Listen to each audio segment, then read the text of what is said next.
আমাদের ফুল আপু শর্টের জন্য রেডি হয়েছে, এখন সিনে শর্টে যাবে। অলরেডি রেডি হয়েছি, শর্টে অলরেডি যাব। যাওয়ার জন্য রেডি হয়েছে।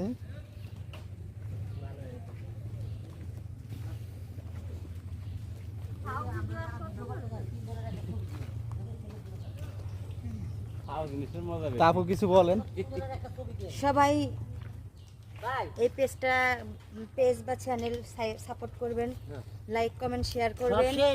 তারপরে যে আমাদের ফকির আছে, সব শেষ। আমার একটা কথা, এই তিনজনের একটা ছবি দিবেন, জাদুঘরে রাখবো। রাইট, এদের আর পিছনে লেখা থাকবে এদের থেকে দূরে থাকবে।